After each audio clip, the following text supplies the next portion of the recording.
purpose. The responsibilities of this office are vast, but they center on one primary duty: to safeguard the security, prosperity, and freedom of the United States. As your president, I am committed to the principles that have made this country great: principles of strength, sovereignty, and stability, both at home and abroad. We will pursue a vision grounded in conservative values, one that renews our national spirit and reclaims America's role as a force for stability and peace. Now, before I go any further, it is with a heavy heart that I address the tragedy that occurred earlier today just down the street from where I sleep at night. At approximately 3:50 p.m., a senseless act of violence took the lives of 11 innocent individuals and left 27 others injured, many in critical condition. As we process this devastating news, my administration and I stand in solidarity with the victims, their families, and all Americans affected in this time of grief. Earlier today, my vice president and I spoke with the families of those who just lost their lives, as well as those who are recovering from their injuries. My heart aches for their unimaginable pain and suffering, and I've assured them that the full support of the O'Toole Black Hall administration will be behind them as they navigate this difficult time. The White House is committed to standing by them as they mourn, and we will continue to provide assistance to those in need. Let me be clear. This attack, like all acts of violence, is an affront to the values we hold dear. The safety of every American, regardless of their background, identity, or beliefs, is paramount. We will not allow such hatred and brutality to go unanswered. The perpetrators of this heinous crime will be brought to justice swiftly and with unwavering resolve. In the face of this senseless violence, I call on every American to come together as one nation under God. We must reject division and embrace unity, for it is in our shared strength and resilience that we will find a path forward. To go forward at all is to go forward together.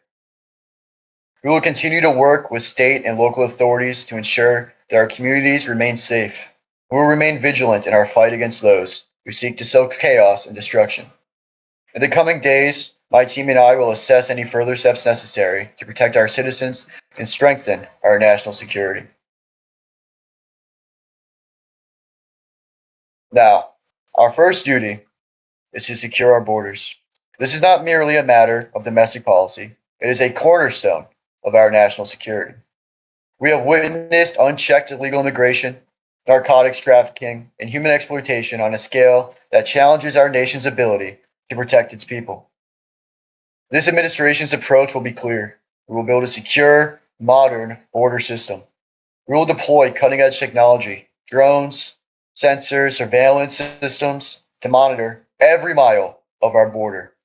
We will also provide the Border Patrol and Customs and Border Protection with the resources that they need to intercept those who attempt to enter illegally, ensuring that those who wish to come to America do so through lawful means.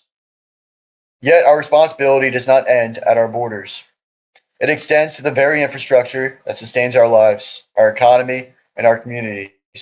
From crumbling bridges and deteriorating highways to aging energy grids, America's infrastructure is in a state of neglect that undermines our national competitiveness. We will invest in rebuilding and modernizing our infrastructure through public-private partnerships, reducing the bureaucratic red tape, and empowering local governments to take swift action. By doing so, we will not only make America more resilient, we will also create thousands of jobs in the process and set the stage for a new era of economic growth that will reach every corner of this country. Of equal importance is our duty to honor those who have sacrificed for our freedom, our veterans. These men and women answer the call of duty and serve with courage and dignity. But too often, when they return home, they face long waits for health care, lack of support for mental health, and difficulty finding employment.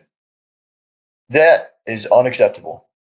We will overhaul the Department of Veterans Affairs, ensuring that our veterans receive prompt, quality care and have access to mental health resources.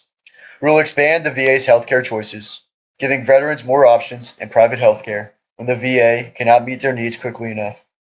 Additionally, we will work with businesses and educational institutions to help our veterans transition into the workforce and build fulfilling post-service careers. Our vision for a stronger America must also include a robust and comprehensive foreign policy. America cannot retreat from the world stage, nor can we act as its policeman. We will instead pursue a policy of peace through strength, one that promotes stability without overextension. We will prioritize strategic partnerships with allies who share our values of democracy and our interests. We will reinvigorate alliances such as NATO, working closely with our partners to ensure that they shoulder a fair share of the burden in maintaining global security. At the same time, we will engage in respectful diplomacy with nations like Russia and China, seeking areas of common interest while standing firm on the issues of national security and human rights. We recognize that the challenges of today are complex. While we pursue peaceful solutions, we must also rebuild and modernize our armed forces to ensure that America is never again vulnerable. Years of budget cuts and neglect have left our military stretched thin and ill prepared for future conflicts. We will invest in advanced technology, cyber capabilities, and modern weaponry to equip our forces with the tools needed to face the emerging threats of the 21st century. We will also increase our focus on recruiting and retaining the finest men and women to serve in uniform, ensuring they receive the best training and support. A strong, modernized military will deter aggression and secure peace, allowing us to negotiate from a position of strength and integrity. Finally, let us recognize that real and lasting progress cannot be achieved through executive action alone. It requires the cooperation of Congress and the will of the American people. As a former Speaker of the House, I am keenly aware of the power of legislative solutions.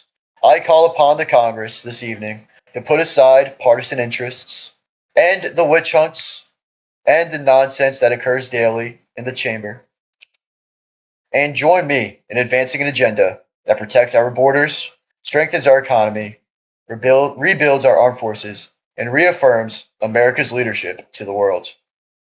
Together, we will uphold fiscal discipline, trim waste, and ensure every dollar spent serves the people of this nation. My fellow Americans, this is a pivotal moment in our nation's history, a moment to recommit ourselves to the ideals that have always set America apart: strength, freedom, and peace through strength. We will secure our borders, modernize our infrastructure, care for our veterans, and stand firm in the world. Over the next few months, it will be proven that America always has been a beacon of liberty and a force for peace. Thank you, and may God bless the United States of America.